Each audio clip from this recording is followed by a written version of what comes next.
Barang siapa yang rutin beristighfar, ada dosa atau tidak ada dosa, ya, maka niscaya atau pasti Allah akan menjadikan untuknya kelapangan dari setiap kesedihan. Ada apapun yang dia hadapi, maka akan selesai urusannya. Dan jalan keluar dari setiap kesempitan. Serta Allah akan memberikan rezeki dari arah yang tidak disangka-sangka. Sabilud dumu'i sabilun murih tanahada ya sahi kay tastarih.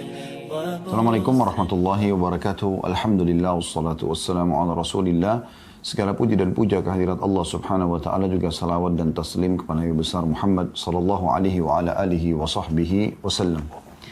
Ketemu lagi teman-teman di bedah buku kita yang sudah sering kita rutinkan sebulan 2 kali, yaitu kiat-kiat hijrah dari kemaksiatan dan istiqamah dalam ketaatan. Dan kita berada dalam bab yang salah satu dari bab-bab yang mulia yang dibahas di sini adalah berusahalah selalu beristighfar. Saya mengingatkan kembali teman-teman sekalian statement para salafus salih tentang masalah istighfar, dan ini sudah pernah kita sampaikan untuk mengingatkan kembali. Istighfar ini luar biasa teman-teman sekalian. Luqman al-Hakim pernah menasehati anaknya sambil dia mengatakan, sesungguhnya wahai anakku, Allah memiliki waktu, beberapa waktu yang Allah khususkan untuk mengijabah permintaan hambanya. Maka usahakan di waktu-waktu itu engkau beristighfar. Kira-kira apa rahasia dari perkataan Luqman al-Hakim ini teman-teman sekalian? Kenapa dia tidak mengatakan, mintalah keselamatan untukmu, mintalah harta, mintalah keturunan, ya, atau apa saja yang lainnya? Beliau menyuruh anaknya beristighfar, padahal anaknya bukan sedang melakukan dosa. Ternyata teman-teman sekalian, istighfar ini bukan hanya sekedar memaafkan kesalahan-kesalahan kita, memutihkan kesalahan-kesalahan kita. Tetapi ada hadis Nabi SAW yang masyhur. Sudah sering kita sampaikan hadis ini, dan ini hadis yang sahih, riwayatkan Bukhari. Kata Nabi SAW, man lazima istighfar, ja'ala Allahu lahu min kulli hammin faraja, wa min kulli diqin makhraja, wa razaqahu min haitsu la yahtasib. Ini faedah istighfar yang jarang orang renungi. Dia berpikir istighfar hanya mengampuni dosa saja. Perhatikan, barang siapa yang rutin beristighfar, ada dosa atau tidak ada dosa, ya, maka niscaya atau pasti Allah akan menjadikan untuknya kelapangan dari setiap kesedihan. Ada apapun yang dia hadapi, maka akan selesai urusannya. Dan jalan keluar dari setiap kesempitan. Serta Allah akan memberikan rezeki dari arah yang tidak disangka-sangka. Ini luar biasa ini. Allah akan berikan solusi dari setiap kesedihannya, jalan keluar daripada setiap kesempitan, dan diberikan rezeki dari tempat tidak disangka-sangka. Oleh karena itu teman-teman sekalian, judul kita sangat tepat sekali, yaitu masalah berusahalah beristighfar. Jadi tidak harus istighfar itu pada saat punya dosa, ya. Dan kita sedang membahas sub daripada judul kita ini, berusaha untuk istighfar, tentang situasi dan kondisi untuk istighfar. Dan kita sudah menjelaskan di poin pertamanya, memang ketika melakukan dosa. Tapi kan ada poin-poin lain, walaupun tidak sedang melakukan dosa, dianjurkan selalu melazimkan atau merutinkan istighfar. Yang terakhir teman-teman sekalian yang kita bahas adalah beberapa dalil yang mulia. Kalau teman-teman yang pegang bukunya di halaman 75, ada Rasulullah SAW bersabda kepada Ummul Mukminin Aisyah radhiyallahu anha. Ini pengulangan ya, mereview apa yang terakhir kita pelajari. Ya Aisyatu, in kunti almamti bi dzambin fastaghfirillah, fa inna at-taubata min adz-dzambi nadamu wal istighfar. Wahai Aisyah, jika kamu telah melakukan dosa, maka mohon ampunlah kepada Allah. Sebab sesungguhnya taubat dari dosa adalah penyesalan dan beristighfar. Hadis ini riwayat Ahmad. Pernah juga satu kali Aisyah berkata, radhiyallahu anha, tentu tidak disebutkan dalam buku kita, ini tambahan saja. Dia mengatakan, pada saat saya melihat Rasulullah SAW lagi sangat nyaman, maka saya mengatakan, ya Rasulullah, berdoalah untukku. Maka kata Nabi SAW, ya Allah, ampunilah seluruh dosa Aisyah yang pernah dilakukan, yang lalu, dan yang akan datang. Apapun yang dia sembunyikan, apapun yang dia terang-terangkan. Maka Aisyah pun tersenyum. Bahkan dia sempat tertawa gembira. Sampai-sampai dia meletakkan dahinya di tanah. Maka Nabi SAW mengatakan, apa kau gembira dengan doaku? Kata Aisyah, tentu ya Rasulullah. Artinya doa Nabi diijabah. Dan belum Aisyah melakukan sudah dimaafkan. Itu permohonan suami yang saleh, seorang Nabi yang mulia pimpinan Adam untuk seorang wanita. Khusus lagi buat dia. Bagaimana kita tidak anggap ini sebuah doa yang mulia? Tapi apa perkataan Nabi SAW? Ketahuilah wahai Aisyah, doa yang sama aku ucapkan untuk seluruh umatku setiap kali aku sholat. Sallallahu alaihi wasallam. Ini kemuliaan yang luar biasa. Berarti walaupun Nabi SAW tidak bertemu dengan kita, beliau memohon kepada Allah agar dosa-dosa kita dimaafkan. Juga hadis yang terakhir yang sempat kita bahas teman-teman sekalian adalah tentang bahayanya dosa itu. Karena dia akan menjadi sebuah titik kelam dalam hati yang otomatis akan mengacaukan hati yang merupakan mahkota daripada tubuh kita. Hadis Nabi SAW di halaman 77 ya, atau di halaman 76. Innal abda idza akhta'a khati'atan nukitat fi qalbihi nuqtatun sauda fa idza huwa naza'a wastaghfara wa taba suqila qalbuhu wa in 'ada zida fiha hatta ta'lu 'ala qalbihi wa huwa ar-ranu alladhi dzakara Allah kalla barrana 'ala qulubihim ma kanu yaksibun.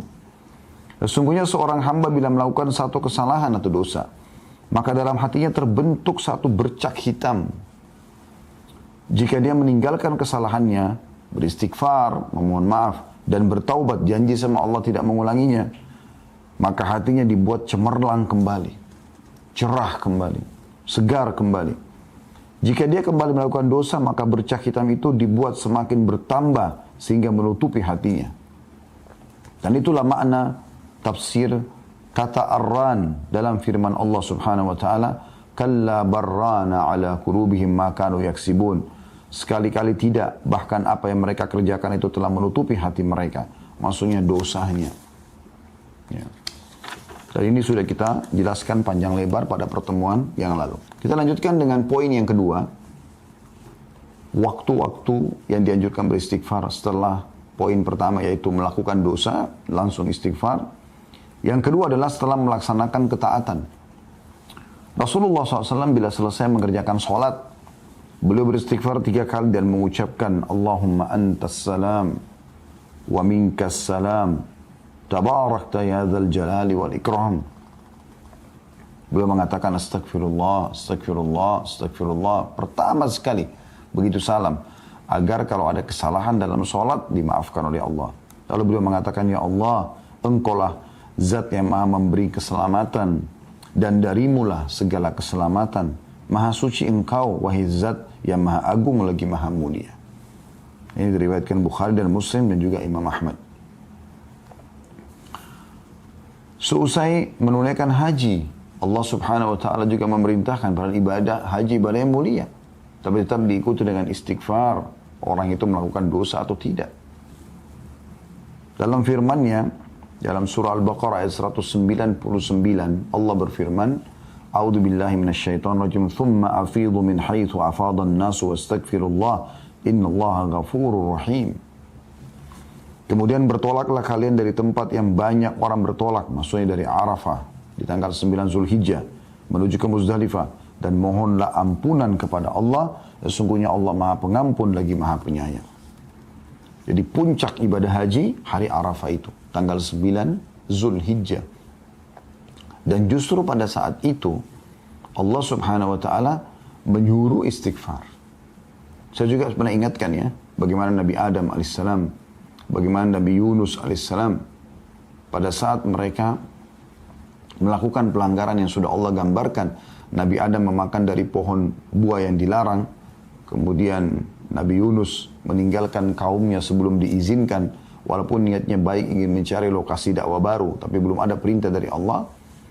Maka mereka bukan minta kepada Allah, bukan Nabi Adam minta agar dikembalikan ke surga, dikembalikan fasilitasnya, bukan juga Nabi Yunus minta dikembalikan kepada kaumnya. Keduanya langsung mengucapkan permohonan maaf kepada Allah. Nabi Adam AS mengatakan, Rabbana zalamna anfusana. Ya Allah, kami telah menzalimi diri kami dengan pelanggaran ini. Wa in lam taghfir lana wa tarhamna lanakunanna minal khasirin. Kalau kau tidak maafkan kami. Memaafkan kami, ya. Wa in lam taghfir lana wa tarhamna, dan kau kasihani kami. Lanakunanna minal khasirin. Kami pasti akan termasuk menjadi orang-orang yang rugi. Kemudian Nabi Yunus AS mengatakan apa? La ilaha illa anta subhanaka inni kuntu minadh dhalimin. Tidak ada Tuhan yang berhak disembah. Tidak ada tempat saya bergantung, ya Allah. Sesungguhnya aku termasuk orang-orang yang zalim. Tapi aku mengakui kesalahanku. Seusai wudu disyariatkan juga membaca subhanakallahumma wa bihamdika asyhadu an la ilaha illa anta astaghfiruka wa atubu ilaik. Maha suci engkau ya Allah, dan segala puji bagimu. Aku bersaksi tidak ada Tuhan yang berhak disembah kecuali engkau. Aku beristighfar dan bertaubat kepadamu. Ini mirip dengan doa kafaratul majlis, ya. Pada saat dari majlis juga begitu. Intinya disuruh memohon ampun. Begitu juga seusai melaksanakan qiyamul lail, sholat yang mulia. Dianjurkan, Allah menyifati hamba-hambanya yang suka sholat malam ini. Semoga Allah jadikan kita mereka. Dengan firman-Nya dalam surah Al-Imran ayat 17. A'udzubillahi minasyaitonirrajim wal mustaghfirina bil ashar. Dan orang-orang yang setelah mereka sholat malam, mereka suka memohon ampun pada waktu sahur atau sebelum fajar. Saya ingatkan kembali, istighfar bukan hanya diucapkan kalau dosa sedang terjadi. Ini penting. Saya sudah bacakan tadi hadis yang sahih. Man lazimal istighfar ja'alallahu lahu min kulli hammin faraja. Siapa yang selalu rutin melakukan istighfar, Allah akan berikan, ya, kalau kita bahasakan, kegembiraan setelah kesedihan. Wa min kulli dhiqin makhraja, dan dari setiap kesempitan jalan keluar. Wa razaqahullah min haitsu lam yahtasib, dan Allah akan berikan dia rezeki dari tempat dia tidak sangka-sangka. Jadi istighfar mendatangkan rezeki. Istighfar memberikan kegembiraan pada saat kita sedang sedih. Istighfar akan memberikan solusi dari permasalahan yang sedang kita hadapi. Ada seorang diceritakan di Pakistan. Ya, ini kisah dinukil oleh Syekh Hasan bin Ahmad bin Hasan. Ya. Kebetulan beliau tulis buku tentang keajaiban sedekah dan istighfar. Di kisah beliau terakhir di buku itu saya sempat baca. Dia cerita tentang ada seorang di Pakistan terjadi gempa, dan dia menceritakan kisahnya. Pada saat dia sedang selesai sholat, kemudian dia ingin rebahan di malam hari, tiba-tiba terjadi gempa. Dan itu hitungan menit saja. Bahkan tiba-tiba dinding-dinding rumah retak, atap-atap mulai rubuh. Dan orang ini mengatakan, saya tidak tahu harus berbuat apa lagi. Tapi akhirnya lisannya diilhamkan oleh Allah untuk mengatakan istighfar. Astagfirullah, astagfirullah. Sudah pasrah saja. Karena nggak mungkin lari. Lagi berubuh, lagi runtuh bangunan tersebut. Maka setelah selesai gempa itu dalam hitungan menit, subhanallah, rumah semua runtuh, kecuali atap yang dia ada di bawahnya. Hanya itu yang bertahan dengan sedikit tembok yang menahannya. Kemudian dia bilang dia bisa keluar dari permasalahan itu. Beliau juga mengangkat kisah ada seseorang yang sudah lama menikah, tidak punya keturunan. Lalu dia komitmen dengan istrinya, sekarang kita perbanyak istighfar. Bukan istighfar saja, perbanyak istighfar dengan kehadiran hati, lalu mohon kepada Allah Subhanahu wa Ta'ala. Setelah mereka komitmen, dan keajaiban terjadi setelah 10 tahun atau sekian tahun menikah tidak punya anak, hamil, punya anak. Lalu begitu selesai masa nifas, suaminya mengatakan, saya mengingatkan, kebetulan dia berikan nama anak pertama Yusuf, maka dia berjulukan Abu Yusuf sekarang karena sudah punya anak. Istrinya Ummu Yusuf, dia mengatakan, saya ingat kalau Ummu Yusuf, kita sudah lama nggak punya anak. Bagaimana kalau kita praktekkan lagi istighfar ini dengan kehadiran hati, dengan serius, perbanyak, supaya kita diberikan anak yang kedua. Dan betul setelah masa nifas itu hanya beberapa hari, terhitung sudah hamil lagi. Terus saja begitu sampai mereka punya beberapa orang anak. Sampai waktu sudah punya anak sekian banyak, sempat Ummu Yusuf mengatakan, kita berhentikan dulu amalan ini. Bukan berhentikan istighfarnya, maksudnya istighfar khusus untuk minta keturunan. Biarkan anak-anak kita besar dulu. Setelah mereka besar sedikit, kemudian dia pun memohon lagi kepada Allah dan hamil lagi istri. selama itu bukan bentrok dengan sunnatullah, peraturan yang Allah buat teman-teman sekalian, seperti misalnya Anda istighfar minta supaya malam hilang, itu nggak mungkin terjadi, karena itu sunnatullah, peraturan Allah yang nggak mungkin berubah. Atau Anda memohon istighfar kepada Allah agar jenis kelamin laki-laki, kalau Anda perempuan hilang, nggak mungkin, sudah sunnatullah, nggak mungkin. Atau hilang, tidak ada kematian, nggak mungkin. Gitu kan? Selama bukan bentrok sama sunnatullah, maka tidak ada yang mustahil bagi sang pencipta Allah. Berita gembira bagi Anda yang belum punya keturunan, yang belum punya pasangan, yang terlilit utang, yang selalu merasa kesedihan, ya, yang masih kena sihir dan belum sembuh, yang semuanya istighfar. Istighfar, tapi istighfar yang benar-benar. Tutup mata Anda, renungi, ya. Terus ikhlaskan niat astaghfirullahaladzim alladzi la ilaha illa huwal hayyul qayyum wa atubu ilaih. Saya pribadi teman-teman pernah duduk di Madinah pada saat kami mau ujian. Itu saya duduk sambil coba baca pelajaran, belum faham-faham teman-teman. Kemudian saya tiba-tiba mengingat dulu ada satu dosen tingkat 2 kuliah di dakwah waktu itu. Kemudian dia mengatakan, atau kita pelajari hadis termasuk dengan sanad-sanadnya, yang siapa yang membaca astaghfirullahaladzim alladzi la ilaha illa huwal hayyul qayyum wa atubu ilaih, ada sifat Allah al-hayyul qayyum yang maha hidup dan terus-menerus mengurus makhluknya, maka akan diampuni dosanya walaupun sebanyak buih di lautan. Subhanallah, saya berapa kali baca gak faham-faham dan tidak konsentrasi, pecah konsentrasi. Sebentar berdiri ngambil air zam-zam, sebentar kembali lagi, sebentar tersibukkan dengan mengkonsumsi ada cemilan yang saya bawa. Sebentar saya sempat menghayal sejenak, ini kok nggak fokus ya. Maka saya coba baca istighfar ini teman-teman. Sekali saya baca, dengan saya niat renungi, belum terasa apa-apa. Tapi begitu saya ulangin 5, 6, 7 kali, tapi terus dengan tenang, dengan konsentrasi, beda sekali subhanallah. Saya merasa seperti ada semangat baru yang membuat akhirnya saya lebih semangat dan muncul tiba-tiba. Setelah itu saya baca, alhamdulillah saya faham pelajaran tersebut dan nilainya Masya Allah, Tabarakallah, besoknya luar biasa, memuaskan gitu.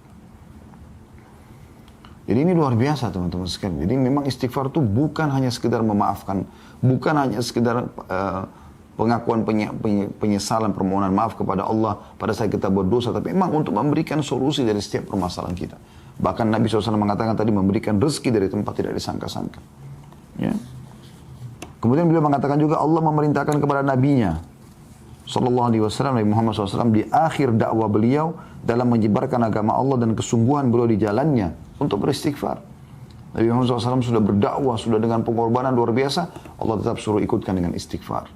Jadi istighfar sekali lagi, saya ulangi, bukan hanya sekedar kalau kita berbuat dosa, tapi rutinkan, berusaha agar selalu istighfar setiap saat. Karena manfaatnya besar sekali. Perhatikan Allah jelaskan dalam Al-Quran, dalam surah An-Nashr, ya, surah An-Nasr, ya, kemenangan. Ayat 1 sampai ayat 3. A'udzubillahi minasyaitonirrajim. Idza jaa nasrullahi wal fath wa ra'aitan nasa yadkhuluna fi dinillahi afwaja fasabbih bihamdi rabbika wastaghfirhu innahu kana tawwaba. Ya. Yang artinya apabila telah datang pertolongan Allah dan kemenangan, apabila telah datang pertolongan Allah dan kemenangan, dan engkau melihat hai Muhammad manusia berbondong-bondong masuk agama Allah, maka bertasbihlah, ya, kepada Tuhanmu dengan memuji Tuhanmu dan memohon ampunlah, istighfarlah. Sesungguhnya Dia Maha menerima taubat hamba-hambanya. Ibnu Qayyim rahimahullah berkata, orang-orang yang mempunyai tekad dan basirah, ya, lebih sering beristighfar, maksudnya petunjuk dari Allah ini, lebih sering beristighfar setelah melaksanakan amalan-amalan ketaatan, karena mereka melihat kekurangan diri mereka dalam menjalankan ketaatan-ketaatan itu, dan tidak mengerjakan amalan-amalan tersebut karena Allah sebagaimana yang layak bagi kemuliaan dan keagungannya. Dan seandainya tidak ada perintah, tentu tidak ada seorang pun berani melakukan ibadah ini, dan dia tidak rela dengan hal itu bagi tuannya. Ini maksudnya adalah perkataan Ibnu Qayyim rahimahullah, harusnya kita ini, walaupun kita sudah merasa maksimal dalam mengerjakan ibadah. Contoh misalnya kita sholat wajib. Kita sudah berusaha untuk khusyuk, menjaga gerakan, menjaga bacaan. Tapi setelah salam, yang pertama diucapkan istighfar. Tadi sudah kita sebutkan itu. Dan itu ajaran Nabi SAW. Berarti memang ada sesuatu dengan istighfar ini. Tadi sudah kita sebutkan, setelah haji, setelah sholat malam, ya, semua disuruh istighfar. Bahkan Nabi SAW, tadi dalam surah An-Nashr kita baca, surah An-Nasr, maaf. Ya, kadang-kadang lisan kita ya, salah dalam mengucapkan, bukan disengaja ya. Kalau Nashr itu bisa menyebarkan, An-Nasr itu kemenangan. Kayak ini An-Nasr, pakai shad. Maka dalam surah An-Nasr, Allah Subhanahu wa Ta'ala menekankan masalah itu. Pada saat Nabi SAW berhasil menaklukkan kota Mekah, kemudian beliau setelah itu melaksanakan peperangan lanjutan, yaitu perang Hunain, dan mengalahkan suku Hawazim, suku yang besar setelah Quraisy. Maka dua suku besar di Jazirah Arab sudah takluk, bahkan panglima perangnya masuk Islam pada saat itu. Kemudian beliau menuju ke Tabuk, ya, menyerang wilayah Romawi. Setelah beliau pulang, bisa dikatakan hampir seluruh Jazirah Arab takluk kepada Nabi SAW. Maka pada saat itu manusia berbondong-bondong datang. Ada yang memang karena hatinya tersentuh mendapat hidayah Islam, ada yang takut kepada kaum muslimin. Maka manusia berbondong-bondong datang masuk Islam. Allah mengatakan, pada saat kemenangan Allah sudah datang, hai Muhammad, dan kau melihat manusia berbondong-bondong masuk ke agama Allah, maka bertasbihlah kepada Tuhanmu. Bilang subhanallah, maha suci Allah. Walhamdulillah, segala puji bagi Allah. Kemudian beristighfarlah. Wastaghfiruh. Nabi disuruh istighfar. Karena jangan sampai nanti ini bisa membuat riya, bisa membuat sombong. Istighfar membuat kita lebih merendah. Karena Allah maha menerima taubat hamba. Makanya Nabi Muhammad SAW pada saat masuk ke Mekah, beliau menundukkan kepalanya SAW yang mulia sampai ya terlihat seakan-akan batang leher beliau ini ya itu sama rata dengan bagian tengah kepalanya SAW, karena merendahnya kepada Allah Subhanahu wa taala. Yang ketiga, dalam zikir-zikir rutin harian, kata beliau, ya, ini yang dianjurkan istighfar. Doa-doa sholat pada umumnya berisi istighfar. Misalnya dalam doa istiftah, ya, di dalam doa sujud, ya. Kan itu doa istiftah misalnya, atau istiftah itu kan Allahumma ba'id baini wa baina khataya, ya. Ya Allah, jauhkan antara aku dengan dosaku, gitu kan. Ya, itu termasuk memohon ampun. Di antara doa sujud, Rabbighfirli warhamni, Rabbighfirli, ya Allah ampunilah aku, warhamni, kasihanilah aku, dan seterusnya. Dalam ruku dan sujud ada subhanakallahumma bihamdika Allahumma gfirli. Ini salah satu doa ruku yang sama juga dengan doa sujud. Maha suci engkau ya Allah, ampunilah dosa-dosaku, gitu kan. Ketika Abu Bakar radhiyallahu anhu memohon atau meminta kepada Nabi SAW agar mengajarinya doa yang akan dia ucapkan dalam sholat khusus, Abu Bakar minta doa khusus, ya Rasulullah, saya minta doa khusus dari Anda, saya baca dalam sholat saya. Lalu Nabi SAW memerintahkan membaca Allahumma inni zalamtu nafsi zulman kathiran wa la yakfiru dhunuba illa ant faghfirli min indika warhamni innaka antal ghafurur rahim. Ya Allah, sungguhnya aku telah banyak berbuat kezaliman, dosa maksudnya, kepada diriku, dan tidak ada yang mengampuni dosa-dosa selain engkau. Maka ampunilah aku dengan ampunan dari sisimu dan rahmatilah aku, sesungguhnya engkau maha pengampun lagi maha penyayang. Hadis riwayat Bukhari, Muslim, dan juga Ahmad. Artinya hadis ini hadis sahih. Padahal Abu Bakar waktu itu bukan sedang melakukan dosa. Beliau datang kepada Nabi SAW minta diajarkan doa khusus. Dan doanya mengatakan, Allahumma inni zalamtu nafsi zulman kathira. Ya Allah, aku telah menzalimi diriku dengan kezaliman yang banyak. Padahal Abu Bakar bukan radhiyallahu anhu melakukan dosa pada saat itu. Ya. Demikianlah, kata beliau, Anda mengetahui bahwa tidak ada tempat pun yang di dalamnya disyariatkan berdoa dalam sholat, melainkan di dalamnya disyariatkan beristighfar. Dalam zikir-zikir pagi dan petang disyariatkan supaya berdoa dengan sayyidul istighfar, tuannya istighfar. Yang Anda sudah tahu tentu, Allahumma anta rabbi, sudah pernah kita bahas itu ya. Ya Allah, engkau adalah penciptaku. Allahumma anta rabbi la ilaha illa anta khalaqtani. Tidak ada Tuhan yang berhak disembah kecuali engkau, engkau telah menciptakan aku. Wa ana abduka, aku adalah hambamu. Wa ana ala ahdika, dan aku selalu sesuai dengan perjanjian denganmu. Wa wa'dika, dan janji-janjimu. Mastata'tu, semampuku. A'udzubika min syarri ma sana'tu. Aku berlindung kepadamu dari semua keburukan yang aku lakukan. Abu'u laka bi ni'matika alayya. Aku mengakui semua nikmatmu padaku. Wa abu'u bidzambi, dan aku akui semua dosa-dosaku. Faghfirli, maafkanlah aku. Fa innahu la yaghfiru dzunuba illa anta. Karena tidak ada yang bisa mengampuni dosa kecuali Engkau.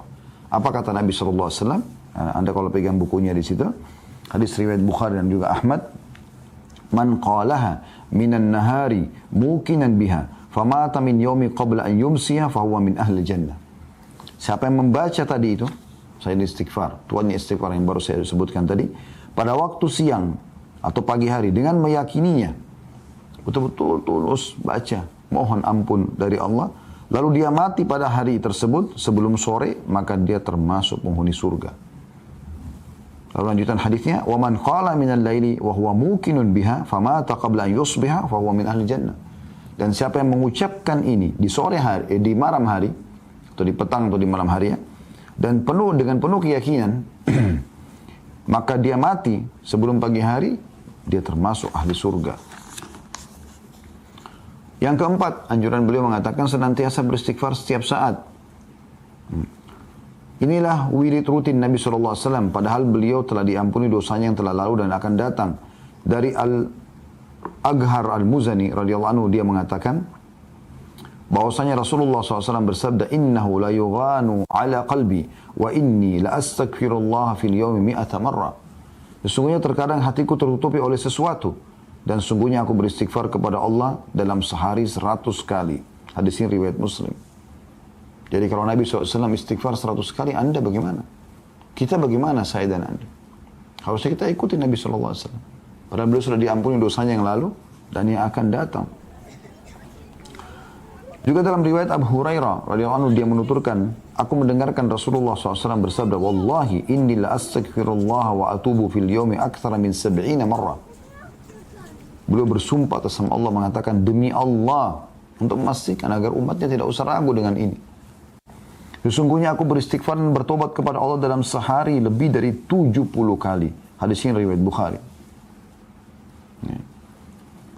Jadi lebih dari 70 kali nyambung dengan hadis yang sebelumnya tadi. Beliau mengatakan 100 kali. Lebih dari 70 kan bisa 100. Dan disentuhkan sudah di hadis yang pertama tadi kalau 100 kali beliau membacanya. Dan Ibnu Umar meriwayatkan juga, dia menuturkan, inna kunna la na'uddu li Rasulillah sallallahu alaihi wasallam fil majlisil wahidi 100 marrah rabbighfirli wa tub alayya innaka antat tawwabur rahim. Sesungguhnya kami biasa menghitung bahwa dalam satu majlis Rasulullah SAW mengucapkan doa ini 100 kali. Wahai Tuhanku, ampunilah aku dan terimalah taubatku. Sesungguhnya Engkau Maha Penerima taubat lagi Maha Penyayang. Hadis ini riwayat Abu Dawud, Tirmidzi, dan dikatakan hadisnya hasan sahih. Rabbighfirli wa tub alayya innaka antat tawwabur rahim. Nabi SAW membacanya dalam satu majlis 100 kali. Dari riwayat ini kita bisa lihat bahwasanya bukan berarti angka istighfar dipatok 100 kali. Tapi bisa bermakna bahwasanya Nabi SAW di setiap kali kesempatan membaca minimal 100 kali. Atau membaca 100 kali istighfar. Ya. Artinya dalam sehari bisa lebih daripada itu. Maka boleh orang seperti dulu kita berusaha selalu istighfar setiap saat. Pokoknya jangan diam teman-teman sekalian. Diam Anda itu zikrullah, berdoa, ya. Memuji Allah kah, bertakbir kah, bertahlil kah, beristighfar kah, terus. Dalam banyak doa yang diucapkan oleh Nabi SAW, beliau senantiasa memohon ampun kepada Allah. Seperti misalnya dari Aisyah radhiyallahu anha, beliau berkata, "Ma sallan Nabi sallallahu alaihi wasallam salatan ba'da an nazalat alaihi idza jaa nasrullah wal fathu illa yaqulu fiha subhanaka rabbana wa bihamdika Allahumma ighfirli." Tidaklah Nabi SAW melaksanakan solat setelah turunnya ayat surah An-Nasr tadi ya.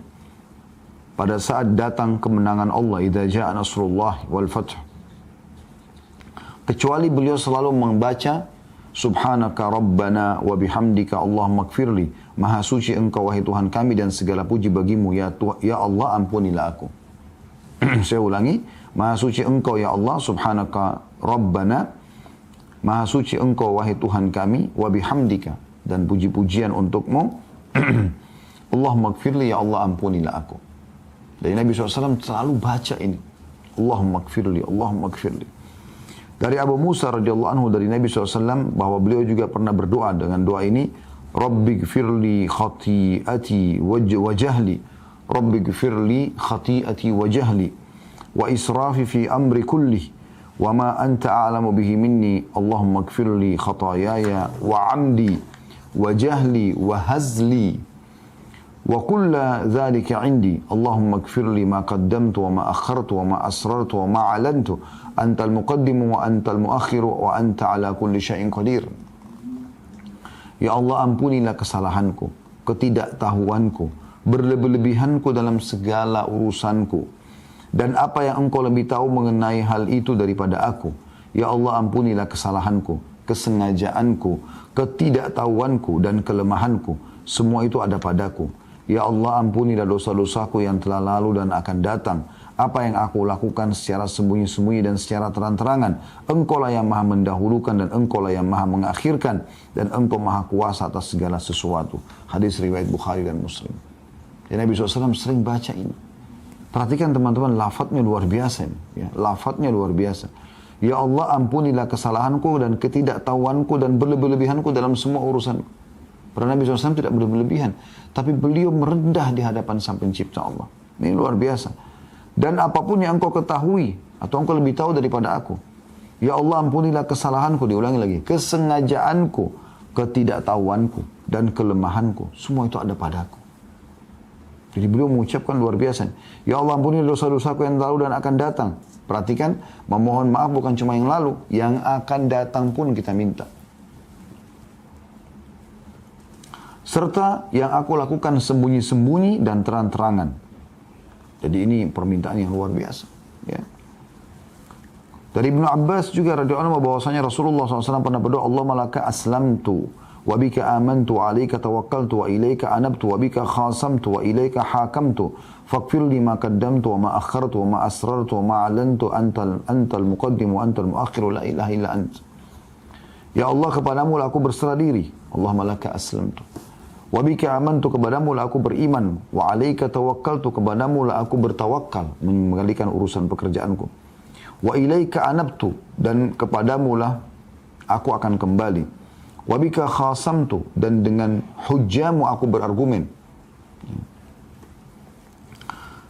Kemudian dikatakan wa ilaika hakamtu, dan kepadamu lah aku meminta keputusan. Faghfir li ma qaddamtu wa ma akhartu. Maka ampunilah semua dosaku yang lalu dan yang kemudian. Ya, perhatikan selalu diikuti dengan yang akan datang. Ya. Wa ma asrartu wa ma alantu, dan apapun yang aku rahasiakan dan aku tampakkan. Antal muqaddim wa antal muakhir, la ilaha illa anta. Karena kau zat yang mendahulukan dan mengakhirkan, tidak ada Tuhan yang berhak disembah kecuali engkau. Hadis ini riwayat Bukhari Muslim. Kata penulis, ya Allah, dosa apa gerangan yang dilakukan oleh jiwa yang suci tersebut? Maksudnya Nabi Muhammad SAW. Sampai begitu luar biasa memohon pemaafan kepada Allah. Kesalahan apakah yang disembunyikan dan dinyatakan? Karena Nabi SAW tidak ada yang tersembunyi. Apapun dari sikap beliau, perbuatan beliau kepada Allah Subhanahu wa Ta'ala. Yang terdahulu dan kemudian yang beliau lakukan. Apa yang Nabi lakukan? Dosa masa lalu. Dan dosa akan datang. Tidak ada sebuah kerendahan. Tapi beliau ingin mendekankan kerendahannya kepada Allah Subhanahu wa Ta'ala. Kalau dia hamba, yang dia ingin menekankan pada umatnya, aku saja begini, bagaimana kalian? Kata penulis, jika Nabi SAW yang telah diampuni dosa-dosanya yang terdahulu dan yang kemudian, atau terkemudian, tinggi sebutan beliau dan tinggi derajat beliau, beristighfar kepada Allah dalam sehari 100 kali, bahkan dalam satu majlis 100 kali.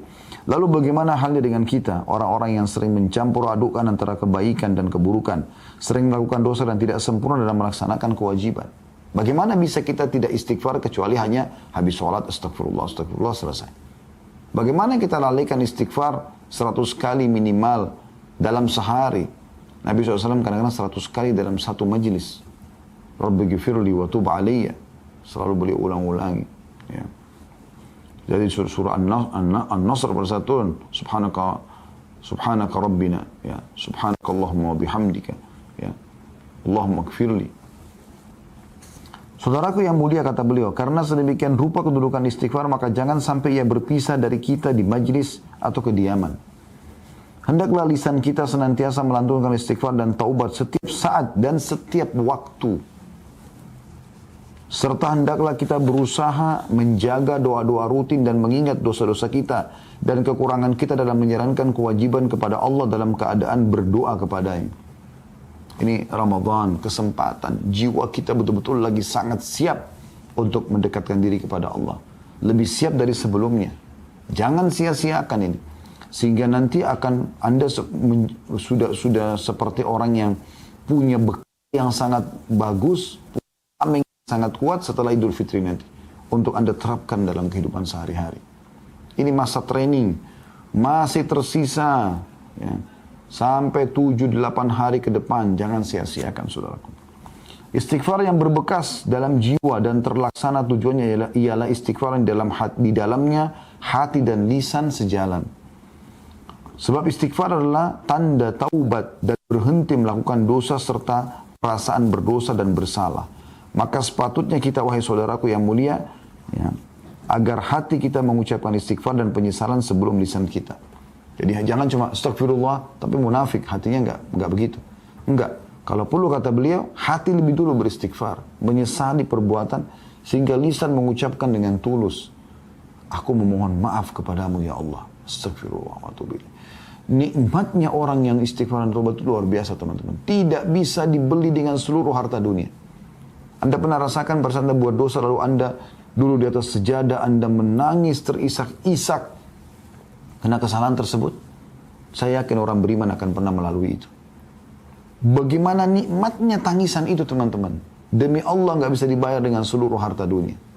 Mahal, nikmat, tentram.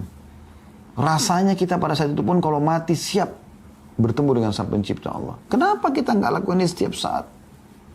Semoga Allah mudahkan kita bisa melakukan istighfar selalu setiap saat dan taubat kepadanya. Sehingga selalu saja kita mendapatkan di buku amal kita, selalu ada istighfar. Ingat para salaf saleh mengatakan tidak ada sesuatu yang lebih dicintai oleh seseorang nanti yang menemani di kuburan dibandingkan istighfarnya.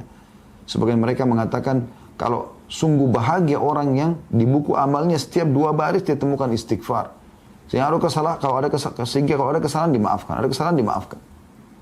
Itu luar biasa. Kata beliau, istighfar wahai saudaraku yang mulia adalah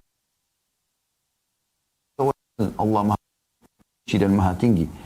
Disebutkan dari Ali radhiyallahu anhu bahwasanya Rasulullah SAW bersabda, Inna rabbaka ya'jabu min abdihi idha qala rabbi gfirli dhunubi wa huwa ya'lamu annahu la yakfiru dhunuba ghairi. Sesungguhnya Tuhanmu kagum kepada hambanya. Allah kagum kepada siapa? Apabila seseorang mengucapkan, wahai Tuhanku, ampunilah dosa-dosaku. Sedangkan dia mengetahui bahwa tidak ada yang dapat mengampuni dosa melainkan aku, kata Allah. Hadis riwayat Abu Daud, Tirmidzi, dan dikatakan hadisnya hasan sahih. Allah kagum kepada kita. Siapa kita ini mau dikagumi oleh Allah? Kalau kita dikagumi oleh seseorang saja sosok mungkin yang juga punya nama, kita sudah sangat bangga luar biasa. Kalau nama Anda disebutkan di medsos oleh seseorang, Anda pasti bangga. Apalagi orang itu kalau terkenal. Bagaimana dengan Sang Pencipta Allah kagum? Dengan lisan dan hati kita beristighfar. Merendah kepada Sang Pencipta Allah. Dan ingat, selalu saya ulangi lagi teman-teman. Ya. Istighfar bukan hanya pada saat dosa terjadi. Iya, Anda butuh istighfar pada saat itu. Tapi tema kita ini, berusaha selalu istighfar setiap saat. Ya.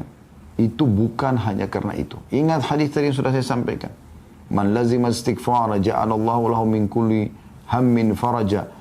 Siapa yang melazimi istighfar, merutinkannya selalu lisannya dan hatinya astagfirullah, atubu ilaih, sambil jalan, sambil lip, sambil belanja, sambil menyelesaikan pekerjaannya. Tidak mengganggu apa-apa. Cuma lisan sama hati. Allah akan berikan kesenangan ya, dari kesedihannya. Diganti kesedihan menjadi kesenangan.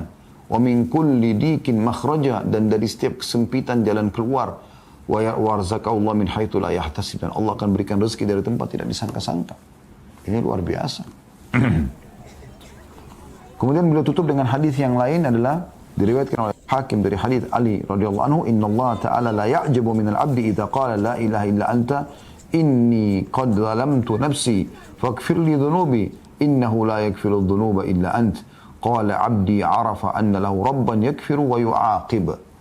Sesungguhnya Allah benar-benar kagum kepada seorang hamba apabila dia mengucapkan tidak ada Tuhan yang berhak disembah kecuali Engkau. Coba pelan-pelan ucapkan ini. Tidak ada Tuhan yang berhak disembah kecuali Engkau. Sesungguhnya aku telah menzalimi diriku. Aku telah melakukan dosa dan ini kezaliman terhadap diriku. Maka ampunilah dosa-dosaku. Bersihkan semua itu ya Allah. Sesungguhnya tidak ada yang dapat mengampuni dosa-dosa kecuali Engkau. Maka Allah berfirman, hamba-Ku mengakui bahwa dia mempunyai Tuhan yang akan dapat mengampuni dan menghukumnya. Hadis riwayat Al-Hakim. Dalam riwayat lain yang sudah kita bacakan ya, hadisnya, Anda masih ingat, sebagai penutup adalah ada sempat di halaman 77 ya, dari Abu Hurairah radhiyallahu anhu. Saya ingin teman-teman kita tutup dengan hadis ini. Diriwayatkan dari dalam Sahihain riwayat Bukhari Muslim bahwasanya Nabi SAW bersabda, inna abdan asaba dzamban faqal rabbi adnabtu faghfirli faqala rabbuhu alima abdi anna lahu rabban yakfiru dzamba wa ya'khudhu bihi ghafartu li abdi. Sesungguhnya seorang hamba melakukan dosa, maka dia berkata, wahai Tuhanku, aku telah melakukan satu dosa, ampunilah aku. Maka Tuhannya berfirman, Allah langsung merespon pada saat itu. Hambaku tahu bahwa dia mempunyai Tuhan yang mengampuni dosa dan menghukum karenanya. Aku telah mengampuni hambaku ini. Nah, dia tulus, dia ikhlas mau kembali kepada Allah. Thumma makatha ma sya'allahu thumma asaba dzamban. Kemudian orang itu pun tinggal selama yang Allah kehendaki, maksudnya melalui umurnya. Kemudian dia beberapa waktu setelah itu melakukan dosa lagi. Faqala, ya, thumma makatha, kemudian dia tinggal, Masya Allah, sesuai yang Allah tentukan waktu untuk dia. Thumma asaba dzamban, kemudian dia berbuat dosa lagi. Faqala alima abdi anna lahu rabban yakfiru dzamba wa ya'khudhu bihi ghafartu li abdi. Kemudian dia ulangi lagi kalimatnya tadi. Dia memohon ampun kepada Tuhan. Dan Allah mengatakan, hambaku mengetahui bahwasanya dia punya Tuhan yang mengampuni dosa dan memaafkan. Maka aku telah ampuni hambaku ini. Kemudian dia terjerumus lagi dalam dosa. Thumma asaba dzamban faqala rabbi adznabtu akhar faghfirli. Ya Allah, aku buat dosa lagi. Nyesal lagi. Ampunilah aku. Qala alima abdi anna lahu rabban yakfiru dzamba wa ya'khudhu bihi. Hamba ini tahu kalau dia punya Tuhan yang bisa memaafkan dan akan membebaskannya. Qad ghafartu li abdi faly'amal ma syaa. Maka aku telah ampuni hambaku, maka dia boleh berbuat sekarang. Maksudnya silakan dia sekarang lakukan ketaatan ya. Karena memang aku sudah maafkan kesalahannya itu. Jadi subhanallah, dalam hadis yang lain juga, mohon maaf tadi saya katakan penutupan, tapi saya terlintas hadis ini juga mulia. Ya, kata Nabi SAW, beristighfar kepada Tuhan kalian karena Tuhan kalian tidak akan pernah bosan sampai kalian bosan. Jangan pernah merasa dosa itu tidak dimaafkan. Selama Anda masih hidup, istighfar, bertobat, kesempatan mas. Allahu a'lam.